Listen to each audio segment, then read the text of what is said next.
ఏ party నాయకుడనా ఒక్క రూపాయి కూడా లేకుండా ఎమ్మెల్యేగా గెలిచింది చూపించండి. ఎక్కడ చెప్పుకుంటారు ఒక కమ్యూనిస్ట్ ఎమ్మెల్యే ఉన్నాడని. కానీ మిగతా వాళ్ళు 100 కోట్ల పైన కావాలన్నా ఈ రోజు ఒక ఎమ్మెల్యే గెలవాలంటే మరి ఏం నుంచి వస్తాయి? భూదందాలు చేస్తేనే వస్తాయి. ఇప్పుడు ఒక మర్డరిస్ట్ అయినా సరే మర్డర్ చేసి వచ్చి మీకు ఇంటికి 50,000 ఇస్తాము, ఎలక్షన్ల ముందు ఇన్ని డబ్బులు ఇస్తాము, ఇంత మంది ఇస్తామంటే మేము ఆయన్నే గెలిపిస్తాం. మేము ఆయన్నే గెలిపిస్తామనా? అబద్దపు హామీలు ఇవ్వండి, మేము నమ్ముతాం. ఓటుకింత అని చెప్పి ఇవ్వండి, మేము తీసుకుంటాం. మేమే ఓటేస్తున్నప్పుడు మీరెందుకన్నా అసెంబ్లీలో ఇంతగానం గొంతు చించుకుంటున్నారు?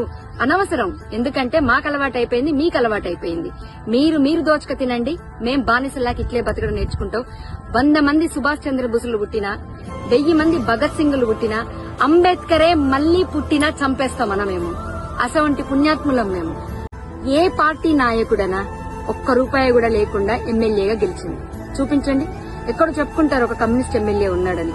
కానీ మిగతా వాళ్ళు 100 కోట్ల పైన కావాలన్నా ఈ రోజు ఒక ఎమ్మెల్యే గెలవాలంటే మరి ఏం నుంచి వస్తాయి? భూదందాలు చేస్తేనే వస్తాయి. ఇప్పుడు ఒక మర్డరిస్ట్ అయినా సరే మర్డర్ చేసి వచ్చి మీకు ఇంటికి 50,000 ఇస్తాము, ఎలక్షన్ల ముందు ఇన్ని డబ్బులు ఇస్తాము, ఇంత మంది ఇస్తామంటే మేము ఆయన్నే గెలిపిస్తాం. మేము ఆయన్నే గెలిపిస్తామనా? అబద్దపు హామీలు ఇవ్వండి, మేము నమ్ముతాం. ఓటుకింత అని చెప్పి ఇవ్వండి, మేము తీసుకుంటాం. మేమే ఓటేస్తున్నప్పుడు మీరెందుకన్నా అసెంబ్లీలో ఇంతగానం గొంతు చించుకుంటున్నారు? అనవసరం. ఎందుకంటే మాకు అలవాటైపోయింది, మీకు అలవాటైపోయింది. మీరు దోచుక తినండి, మేం బానిసలాకి ఇట్లే బతకడం నేర్చుకుంటాం.